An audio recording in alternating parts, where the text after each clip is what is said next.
Assalamualaikum warahmatullahi wabarakatuh. Berjumpa lagi dengan saya Pak Bintang. Oke, kelas 8A apa kabar? Saya yakin dan percaya dalam keadaan sehat, bahagia dan kaya raya selalu. Amin. Oke, di video kali ini saya ingin membahas lanjutan mengenai kemarin, yaitu gerak pada sistem tumbuhan diselingi dengan gerak sistem pada hewan. Ya. Nah, kemarin kita sudah bahas bahwa tumbuhan itu bisa bergerak karena rangsangan ataupun karena yang bukan rangsangan. Seperti yang bukan rangsangan itu maksudnya adalah bertumbuh dalam keadaan proses pertumbuhan habis disiram ya, terkena air dan fotosintesis ya, dia akan bertumbuh secara sendirinya baik tanpa disentuh.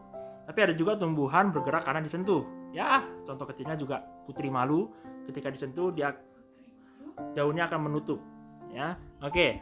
Nah, salah satu gerak yang harus kalian ketahui juga pada tumbuhan adalah taksis. Apa itu taksis? Taksis adalah gerak bagian tumbuhan yang disebabkan oleh adanya rangsangan dari luar. Gerak taksis ini memperlihatkan hampir seluruh tubuh tumbuhan bergerak dengan arah gerakan yang dipengaruhi oleh datangnya rangsangan. Jadi kalau disentuhnya dari kanan ya dia akan dari kanan. Dan taksis ini punya beberapa golongan, yaitu fototaksis. Fototaksis adalah gerak taksis yang dipengaruhi oleh cahaya ya. Jadi contohnya Eglena. Eglena ini yang bergerak ini itu bulunya ya, bulu cambuknya, dan menuju tempat yang lebih terang ya, dan klorofil yang cenderung bergerak ke bagian daun yang terkena cahaya. Itu namanya fototaksis. Dan yang kedua adalah kemotaksis, adalah gerak taksis yang dipengaruhi oleh rangsangan zat kimia. Contohnya ya spermatozoid ya, ingat spermatozoid, yaitu tumbuhan lumut yang menuju sel telur karena adanya zat kimia yang dihasilkan oleh sel telur itu sendiri. Dan yang nomor 3 adalah galvanotaksis. Galvanotaksis adalah gerak taksis karena pengaruh arus listrik. Contohnya adalah gerakan bakteri ke arah kutub positif atau negatif. Nah, itu adalah contoh gerak sistem pada tumbuhan ya, yang menjadi tambahan dari video kemarin.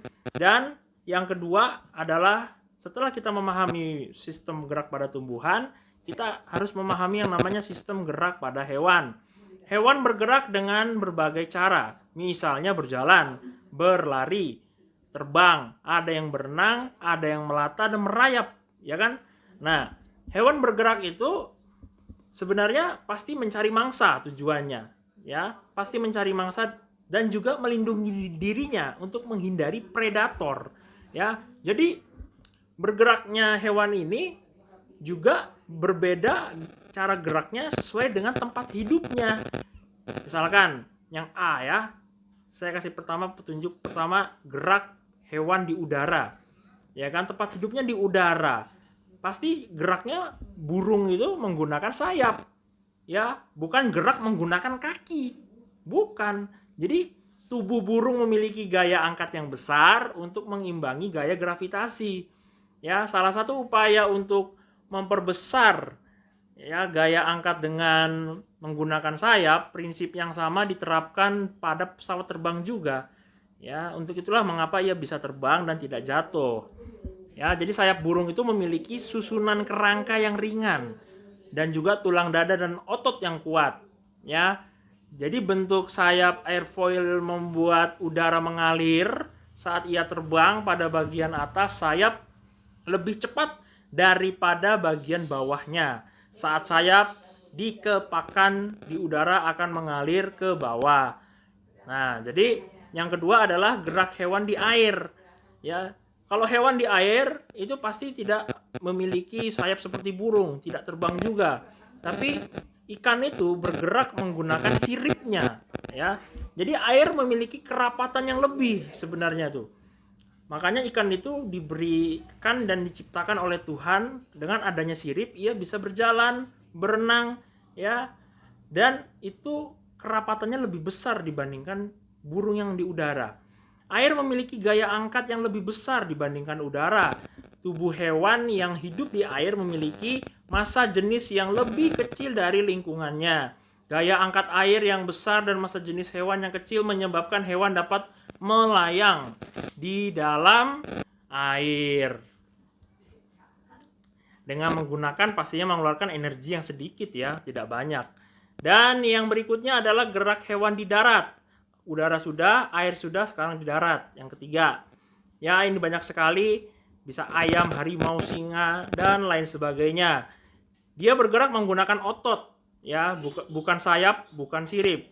Bergerak menggunakan otot dan rangka kakinya ya, ini khususnya nih rangka kaki.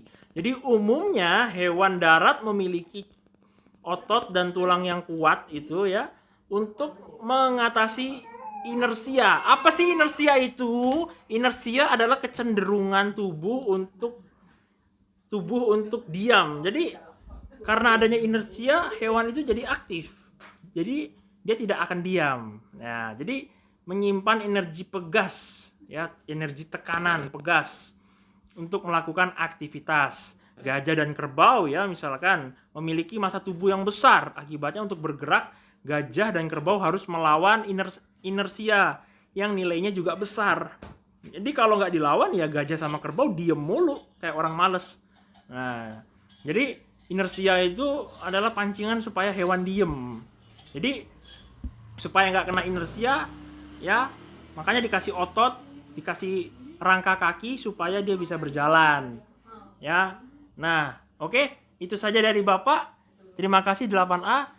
Pastikan dicatat di buku tulis poin-poin pentingnya ya. Jangan sampai tidak dicatat dan jangan lupa hasil catatan kamu kalau mau dikirim ke WA saya silahkan ya, di foto.